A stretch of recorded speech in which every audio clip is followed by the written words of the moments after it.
There is a saying that truth is the first casualty in war, and if you consider this whole Scottish independence a sort of metaphorical war, then that is certainly the case, and there has been a lot of statements on both sides which have been somewhat bullshit. One example is Alex Salmond asking for extra job-raising powers, which is complete nonsense because only the private sector really creates jobs.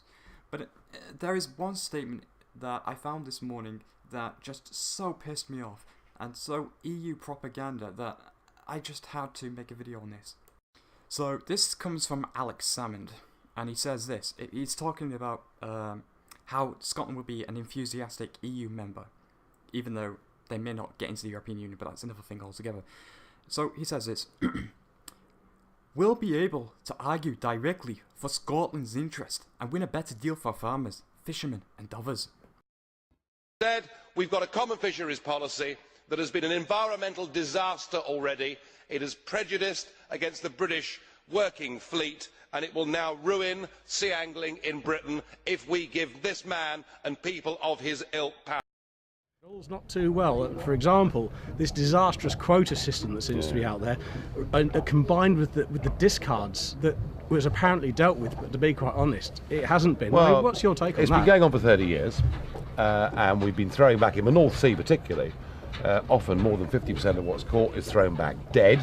And that's the point people have got to, get a handle on. You cannot operate a quota system in a mixed fishery like the North Sea, because whatever commercial method is being used out there, it's very difficult to say we will just catch one species without catching another.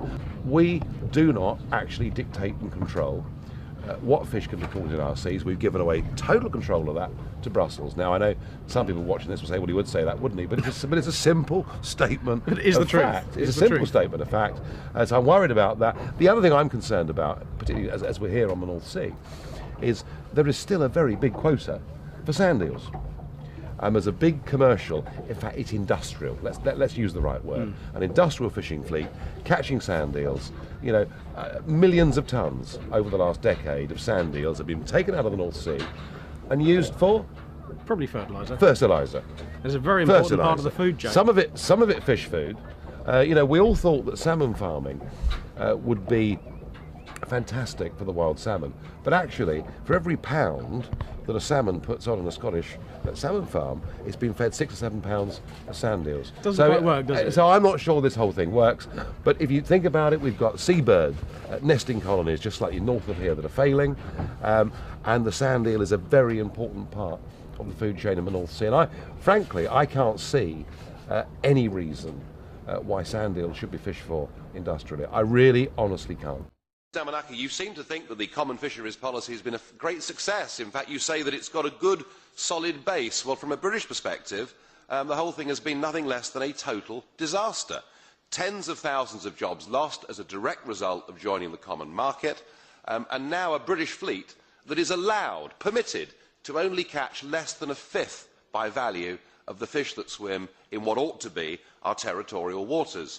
Equal access to a common resource has meant giving away, rightfully, what is ours. And we're now down for the Channel cod quota this year to the derisory level where the British fleet is only allowed to catch 7% of the fish that swim there. So, the whole thing for us has been a catastrophe. The discard rate is an abomination, and the United Kingdom really has been. Alex Salmond is so out of touch with reality. He has no idea what he's doing. Britain is better off managing its own stocks than European Union that has no loyalty to Britain at all. None whatsoever. And he wants to destroy Britain so that he can be more reliant on the European Union, the institution that has been destroying our fishing stocks for the past 50 or so years. You can't make this up. He's a complete farce. He has no idea what he's doing.